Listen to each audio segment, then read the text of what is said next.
नमस्कार विद्यार्थी मित्र हो, कालपर्यंत आपण सराव संच 7.2 पर्यंतचा अभ्यास पाहिलेला आहे। म्हणजे समचलन आणि व्यस्त चलन यावर आधारित उदाहरणं सराव संच 7.1 आणि 7.2 मध्ये अभ्यासली। आता या दोन्ही चलनाची उदाहरणं एकत्रितपणे या सराव संच 7.3 मध्ये आपल्याला अभ्यासायची आहेत। बऱ्याच वेळा काय असतं की एखादं काम पूर्ण करण्यासाठी त्या कामावर असणारे मजुरांची संख्या आणि ते काम पूर्ण होण्यासाठी लागणारे दिवस यांच्यात जर आपण कंपॅरिझन केलं, तुलना केली, तर जेवढे मजूर कामावर जास्त असतील तेवढे दिवस ते काम पूर्ण होण्यासाठी कमी लागतील। जर कामावरील मजुरांची संख्या कमी असेल तर तेच काम पूर्ण होण्यासाठी जास्त दिवस लागतील।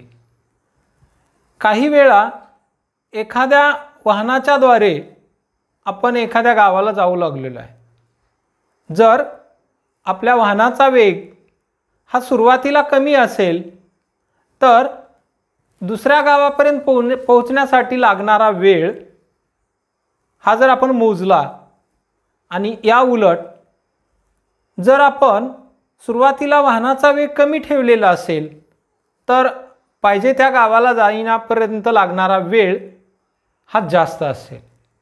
जर त्याच ठिकाणाहून आपण निघालो आहे पण आपल्या वाहनाचा वेग पहिल्यापेक्षा जास्त आहे, आता काय होणार आहे? त्या गावाला पोहोचण्यासाठी लागणारा वेळ पहिल्यापेक्षा कमी लागणार आहे का जास्त लागणार आहे? कमी लागणार आहे अर्थातच। मग बघा, ज्यावेळी वाहनाचा वेग कमी होता त्यावेळी वेळ जास्त लागत होता। नंतर आपण वाहनाचा वेग वाढवला, आता त्याच गावाला पोहोचण्यासाठी लागणारा वेळ हा कमी असणार आहे। वेग कमी, वेळ जास्त, वेग जास्त, वेळ कमी। किंवा पहिल्या उदाहरणामध्ये आपण पाहिलं होतं की एखादं काम पूर्ण होण्यासाठी त्या कामावर जर कमी मजूर असतील तर जास्त दिवस लागतील, मजुरांची संख्या जर जास्त असेल तर कमी दिवस लागतील। या उलट या अंतर आणि वेळाच्या उदाहरणामध्ये जेवढा जास्त वेग तेवढा वेळ कमी, जेवढा वेग जास्त तेवढा वेळ कमी आणि जेवढा वेग कमी तेवढा वेळ जास्त। तर अशी जी काही उदाहरणं आहेत, या उदाहरणं सोडवण्यासाठी आपण यांना काम, काळ आणि वेग यावर आधारित उदाहरणं असं म्हणतो। बऱ्याच वेळा ही उदाहरणं अनेक स्पर्धा परीक्षांना पण विचारलेली असतात, त्यामुळं अतिशय महत्त्वाची अशा प्रकारची ही उदाहरणं आहेत। आपण त्याचा आज अभ्यास करणार आहोत। Examples related to the number of workers, म्हणजे अशी काही उदाहरणं पाहिजेत आपल्याला की ते एखाद्या कामावरील मजुरांची संख्या and the time taken to the finish the work आणि ते काम पूर्ण करण्यासाठी लागणारा वेळ यांच्या संबंधातील असतात। आर इनव्हर्स व्हेरिएशन आणि यांच्यामधलं जे चलन असतं ते चलन हे व्यस्त चलन असतं। These are some example related to the time taken for cover a distance by a vehicle. एखाद्या गावाला पोहोचण्यासाठी लागणारं वेळ आणि त्या दोन गावांमधलं अंतर यांच्यामध्ये and it's uniform speed, such examples of variations are related to time, work and speed. अशा प्रकारची उदाहरणं काम, काळ आणि वेग यावर आधारलेली असतात आणि म्हणून या उदाहरणाचा सराव आज आपल्याला प्रॅक्टिस सेट 7.3 सराव संच 1.3 मध्ये करायचा आहे। इथे एक उदाहरण घेतलं आहे की जर 15 मजुरांना एक भिंत बांधण्यास 48 तास लागत असतील तर 30 तासात ते काम पूर्ण होण्यासाठी किती मजूर लागतील? म्हणजे पहा, सुरुवातीला 15 मजूर आहेत, त्यांना 48 तास लागतात ती भिंत बांधण्यासाठी। त्याऐवजी आपल्याला काम ते लवकर पूर्ण करून घ्यायचं आहे, म्हणजे ते 30 तासात कंप्लीट करून घ्यायचं आहे। अशा वेळी मजुरांची संख्या जास्त लागेल का कमी लागेल? बघा 15 मजुरांना 48 तास लागतात, तर तेच काम आपल्याला 30 तासात, इथं 48 तास लागत होते, आता ते काम 30 तासात करायचं आहे. मग मजूर 15च ठेवावे लागतील का कमी करावे लागतील का वाढवावे लागतील? ते काम जर लवकर पूर्ण करून घ्यायचं असेल तर अर्थात मजुरांची संख्या या 15 पेक्षा जास्त असावी लागणार आहे, हे आपल्याला कळतं. मग असे उदाहरणं आहेत, यांच्यामध्ये कोणतं चलन आहे हे आपल्याला ताबडतोब ओळखता आलं पाहिजे आणि ओळखता येतं ते. मग मजुरांच्या संख्येसाठी आपण एक संख्या मानू, एक अक्षर मानू. मजुरांची संख्या बरोबर x व कामास लागणारे दिवस तास, किंवा याला काम पूर्ण होण्यास लागणारे तास y मान. इथं या उदाहरणामधील शब्दाशी रिलेटेड जर आपण अक्षर घेतली तरी चालतात बरं का. इथं मजुरांची संख्या याला आपण नंबर ऑफ वर्कर म्हणजे W असं मानलं, आणि कामासाठी लागणारे तास तो टाईम आहे त्याला टी मानलं तरी चालेल. आपल्या तुमच्या घेण्यावर आहे, एक्स घ्यायचं, वाय घ्यायचं का यम वर्कर घ्यायचं का टाईम घ्यायचा, मग कोणतंही एक अक्षर मानायला काही हरकत नाही. म्हणून आपण इथं काय केलं, मजुरांची संख्या एक्स मानली व काम पूर्ण होण्यास लागणारे तास वाय मानलेले आहे. मग काय यांच्यामध्ये आपण ओळखलंय कोणतं चलन आहे, तर व्यस्त चलन आहे. मग याला लिहू आपण x व्यस्त चलनात y, हे आपण शिकलो लिहायचं. x व्यस्त चलनात y म्हणून x गुणिले y बरोबर k. k हा चलनाचा स्थिरांक आहे. केला आपण स्थिरांक म्हणत आलेलो आहोत. मग x गुणिले y बरोबर k, केला आपण स्थिरांक म्हटलेला आहे. आता पहा दोन किमती दिलेल्या आहेत, कोणत्या, एक मजुरांची संख्या आणि कामासाठी लागणारे तास. म्हणून जेव्हा x बरोबर किती आहेत 15, तेव्हा y बरोबर किती 48 तास.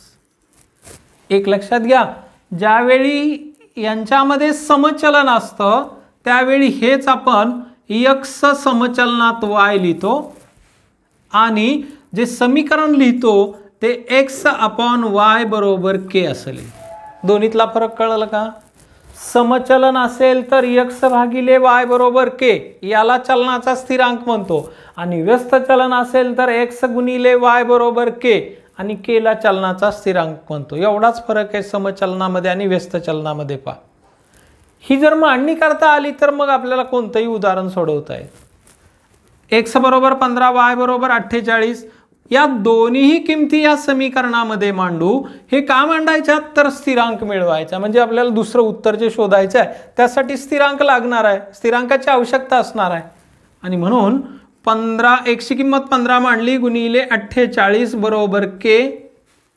15 8 120, 712, 15 चौक 60 आणि 12 72, 720 बरोबर k. म्हणून चलनाचा स्थिरांक बरोबर 720. k ची किंमत 720 आली, आणि म्हणून x गुणिले y बरोबर 720, याला आपण चलनाचं समीकरण म्हणतो. x गुणिले y बरोबर 720, चलनाचा स्थिरांक काढला आपण, किती आहे तो 720 आहे. आता समीकरण काय आलं, x गुणिले y बरोबर 720. एकदा का समीकरण मिळालं की आपल्याला पुढील किंमत काढण्यासाठी मदत होते. आणि मग आता पुढं काय दिलंय वाचू आपण, तर 30 तासात ते काम पूर्ण होण्यासाठी, म्हणजे y ची किंमत दिलेली आहे. आता y बरोबर 30 तेव्हा x बरोबर किती हे काढायचं. मग हे समीकरण मिळालंय, x गुणिले y बरोबर 720. x ची किंमत काय आली आहे, इथं दिलेली आहे कोणती, y ची किंमत दिलेली आहे बघा.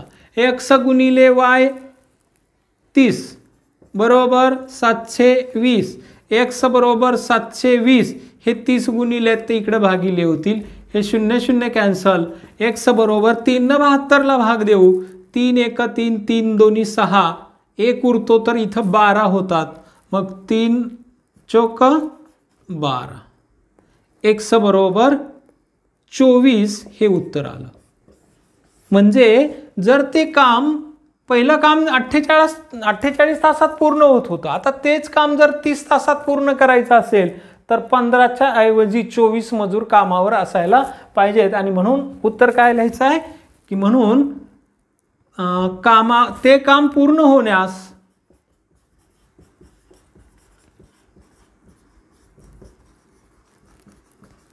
24 मजूर लागतील.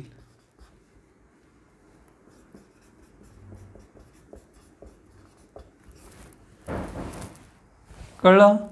इथं शेवटी वाक्यामध्ये उत्तर लिहायचं, कारण प्रश्न हा शाब्दिक उदाहरण आहे, मग याचं उत्तर आपल्याला शब्दातच लिहायला पाहिजे, नुसतं x बरोबर 24 मांडून चालणार नाही.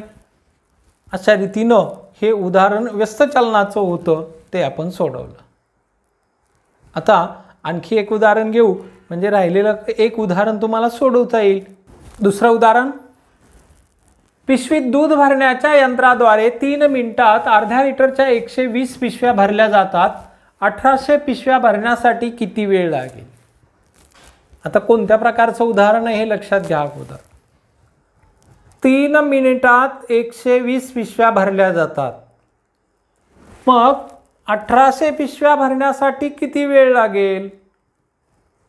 जर 120 पिशव्याला 3 मिनिटं लागत असतील, मग त्याच्या दुप्पट आपण केलं, 120च्या ऐवजी 240 केलं, 240 पिशव्याला किती वेळ लागेल? मग 6 मिनिट. ही संख्या वाढवली तर मिनिटांची संख्या वाढणार आहे, म्हणजे दुधांच्या पिशव्यांची संख्या वाढवली की मिनिटांची संख्या वाढते आहे.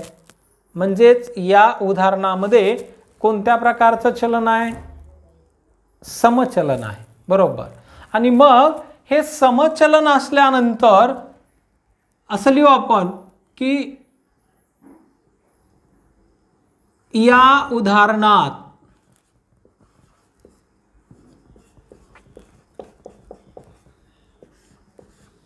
समचलन आहे, हे ओळखता आलं पाहिजे. मग आता दूध भरण्याच्या यंत्राद्वारे 3 मिनिटात 120 पिशव्या भरल्या जातात अर्ध्या लिटरच्या. म्हणजेच पिशव्यांच्या संख्येसाठी पिशव्यांची संख्या बरोबर x किंवा इथं m घेऊ, व लागणारा मिनिटामध्ये लागणारा वेळ कंसात मिनिटे करू बरं का, मिनिटे बरोबर n. वेळाला आपण n मानलं आणि येणारा वेळ आपला हा मिनिटामध्ये येणार आहे. पिशव्यांच्या संख्येला m मानलंय, म्हणजे m आणि n यांच्यामध्ये समचलन आहे, म्हणून m समचलनात n. हे अगोदरच ओळखले आपण की m आणि n मध्ये समचलन आहे. म्हणून आता समचलन आहे म्हणून याला असं लिहू आपण m/n बरोबर k. हे असं का लिहितोय तर समचलनामध्ये भागाकार स्थिर संख्या येतो, म्हणून m/n बरोबर k. इथं k स्थिरांक. म्हणून आता दिलेल्या दोन किमती आहेत, कोणत्या? 3 मिनिटे 120 पिशव्या. आता m बरोबर 120, कारण m पिशव्यासाठी मानलाय. m बरोबर 120 व n बरोबर किती मिनिटे? 3 मिनिटे. n बरोबर 3, तेव्हा मग m किती? 120/3 बरोबर k. 3 न भाग देऊ 120ला, 3 चोक 12, 3 शून्य शून्य, म्हणून के बरोबर आले 40. केची किंमत 40 येते, स्थिरांक मिळाला 40. इथे चलनाचा स्थिरांक असं लिहिलं तरी चालेल, चांगलंच आहे. चलनाचा स्थिरांक बरोबर 40. आणि म्हणून समीकरण मांडू. आता इथं केची किंमत मांडली की समीकरण तयार झालं. म्हणजे m/n बरोबर 40. आता कोणती किंमत विचारली आहे? आता हे n जे इथं भागिलीत का, इकडे लिहू आपण. m बरोबर 40 गुणिले n. आता m ची किंमत कोणती माहिती आहे? किंमत बघा 1800 पिशव्या, म्हणजे m ची किंमत माहित आहे. आता m बरोबर 1800, तेव्हा n बरोबर किती हे काढायचं, वेळ किती लागणार आहे हे काढायचं आहे. मग याच्यामध्ये मांडू. m बरोबर 40 गुणिले n, हे m किती आहेत? 1800 बरोबर 40 गुणिले n. हे 40 या साईडला घेऊ, मग इथं ते गुणिले आहेत, इथं भागिले होतील बरोबर n. हे शून्य शून्य कॅन्सल. 4 न 180 ला भाग देताना 4 चोक 16, 18 पैकी 16 गेले, 2 उरले, इथं 20 झाले. 4 पंचे 20, आणि म्हणून n बरोबर किती आलं उत्तर? 45. आणि म्हणून 1800 पिशव्या भरण्यास 45 मिनिटे लागतील.